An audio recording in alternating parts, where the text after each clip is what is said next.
دي بري، وبنشوفها وهي بتشيل حاجتها علشان تستعد للتمرين بتاعها، وبتكون بتتدرب في حمام سباحة. وبنشوف المدير وهو بيعلق تحذير ان الحمام هيتقفل لفترة طويلة علشان هيتصلح. وفي الوقت ده بنشوف جونا اخت بري، وبتكون طالعة من مصحة لعلاج الادمان وجاية لاختها علشان تتمرن معاها. وبيكون في عاملة نظافة اسمها كلارا بتسرق فلوس من غرفة تبديل الملابس، والمدير بيشوفها فبيرفدها وبيقول لها تنظف حمام السباحة قبل ما تمشي علشان يحاسبها. وبيجي وقت قفل الحمام وبيخلي المدير الناس تمشي، ولما بتيجي بري تلم حاجتها علشان تمشي بتلاقي خاتم الخطوبة بتاعها مش موجود. وبتلاقي جوانا ان الخاتم في بلاعة في حمام السباحة، فبتنزل علشان تجيبه بس بيكون الخاتم محشور ومش عارفة تطلعه.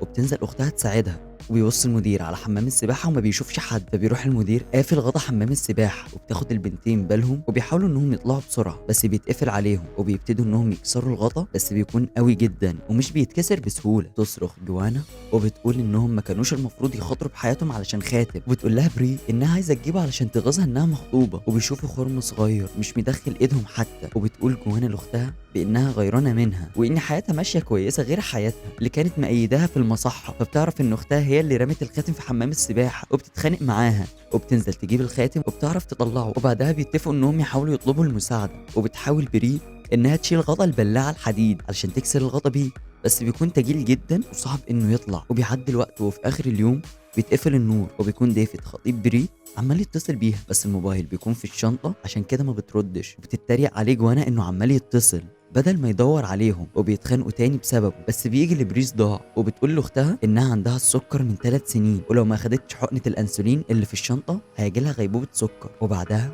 بيعرفوا هما الاتنين انهم يوسعوا الخرم اللي في الغطا بحته بلاستيك لقيوها. وبتسال جوانا اختها عن سبب بعدها عن العيله، فبتقول لها ان ابوها كان مغتصب وعلى طول سكران ومدمن، وانها ولعت في البيت وهو مات في الحريق. وفي الوقت ده بيسمعوا صوت حد بيفتح الباب، وبتطلع كلارا وبتاخد بالها من الاختين المحبوسين، وبتشوف كاميرات المراقبه شغاله فبتروح تقفلها وبتروح تقلب شنطه بري وبتاخد الموبايل والفلوس والفيزا. وبيكونوا فاكرينها بتساعدهم لحد ما كلارا بتسالهم على الرقم السري للفيزا، وبيستغربوا من السؤال وبيقولوا لها انت بتعملي ايه. فبتقول لهم كلارا عن ماضيها في السجن وان عندها اطفال وعليها ديون ومش قادره تسددها. وبتقفل دفايات الميه اللي في حمام السباحه لما ما بيرضوش يقولوا لها على الرقم السري، وبتديها الرقم السري علشان تنقذهم. وبتمشي كلارا وبتقول لهم انها هترجع لما تسحب الفلوس، وبيبقى مفيش قدامهم غير انهم يستنوا رجوعها. وبتسوق حاله بري بعد ما الدفايات اتقفلت، وبتنزل جوانا تحاول انها تشيل غطا البلاعه بس بتفشل، وبتطلع تاني وبتلوم نفسها على انها جبانه وملهاش لازمه. وبيحضنوا بعض علشان يتدفوا، وبيفضلوا بايتين في حمام السباحه طول الليل. وبيجي الصبح وبتظهر كلارا وبتتريق على الاختين، وبتحاول جوانا تمسك نفسها علشان ما تتعصبش عليها علشان تساعدهم. وبتقول لها جوانا انها تجيب حقنه الانسولين من شنطه بري، بس بتكون بلارا متضايقه بسبب انها لقيت كل اللي على الفيزا $80 بس، وبتهددهم انها هتسيبهم يموتوا علشان يحاولوا يضحكوا عليها. وبعد شويه بتقرر جوانا انها تعاقب كلارا على اللي بتعمله معاهم وانها مش بتساعدهم، فبتمثل انها بتعيط وبتطلب منها انها تقرب من الخرم علشان تسمع جوانا عايزه تقول لها ايه. وفجاه بتعورها في ودنها بقطعه البلاستيك، وبتصرخ كلارا وبتروح تشوف الجرح وبتنضفه وبتوقف النزيف. وعشان تنتقم بتشغل كلارا المنظف الآلي، وبيكون الأختين بيتخنقوا ومش عارفين يتنفسوا بسبب الكلور بتاع التنظيف. فبتاخد كلارا بالها من خطورة الموقف وبتقفل المنظف، وبعدها بتروح لهم وبتقول لهم انها ما عندهاش حاجه تخسرها ومش خايفه على نفسها، وبتكون عايزه تنتقم بسبب اللي عملوه معاها، وبتخليهم يدفعوا ثمن غلطتهم. وبتطلب منهم خاتم الخطوبه الالماظ وبتديهولها علشان تنقذهم. وبتاخد كلارا الخاتم وبتمشي، وبتعيط بري بسبب ان كل اللي حصل ده بسببها، بس اختها بتسامحها على اللي عملته وبتهديها. وبعد ساعات بتبدا بري انها تهلوس، وبتلاقي غطا المسبح بيفتح اخيرا وبيوصل ديفيد خطيبها وبينقذها، بس اختها بتكون مش موجوده معاها وبتختفي في حمام السباحه. فبتفوق من اللي هي فيه وبتلاقي اختها ماسكه قطعه البلاستيك وعايزه تموت نفسها، بس بري بتهديها وبتقول لها انهم هيخرجوا من هنا. وبتكون كلارا بتجرب الخاتم وبيتصل ديفيد على موبايل بري اللي كارا سرقاه، وبتفتح كلارا الفويس من ديفيد وبتعرف انه هيتصل على الشرطه علشان هي مروحتش البيت كل ده. فبتخاف كلارا من انها تتحبس تاني في السجن، وبتروح للمسبح وبتتكلم مع الاختين وبتخليهم يوعدوها انهم مش هيبلغوا عن اللي عملته معاهم لاي حد والا هتسيبهم محبوسين. وبيوافق الاختين وبيحضنوا بعض من الفرحه.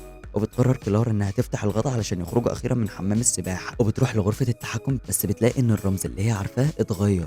فبتتعصب كلارا وبتروح للبنتين وبتقول لهم انها زهقت من اللي بيحصل ومش عارفه تتصرف. وبتمشي كلارا وبيعدي الوقت، وبتكون دي تاني ليله ليهم في حمام السباحه. وبتبدا بري تروح في غيبوبه السكر. تنزل جونا تجرب انها ترفع غطا البلاعه تاني، وبعد كذا محاوله فاشله بتاخد الفوطه من اختها وبتربطها في البلاعه، واخيرا بتعرف انها تشيل الغطا وبتدخل لاختها، بس بتلاقيها فاقده الوعي وبتغرق في الميه، فبتعمل لها تنفس صناعي وبتنجح في انها تخليها تتنفس تاني، وبتستخدم غطا البلاعه علشان تكسر الغطا من خلال الخرم، وبتحاول انها توسع الخرم بعد ما اتكسر في ايديها، وبتتعور في ايديها جامد. واخيرا بيطلعوا من حمام السباحه وبتدي جوانا اختها جرعه الانسولين بالحقن، وبتبقى خايفه من اختها ممكن تموت. وفجاه بتظهر كلارا وبيبقى معاها مسدس، وبتهدد جوانا انها تقتلهم علشان ما يبلغوش عنها، بس فجاه بتنزل المسدس وبترجع لهم الخاتم الالماس، وبتبقى حاسه بالذنب بسبب اللي بتعمله، وبتتصل جوانا بالشرطه والاسعاف علشان يلحقوهم، وبتخلي كلارا تهرب علشان ما يتقبضش عليها. وبعدها بتفوق بري على سرير الاسعاف وبتديها جوانا الخاتم، وبيحضنوا بعض من الفرح وانهم نجوا، وبيودوا بري المستشفى علشان يعالجوها. وبكده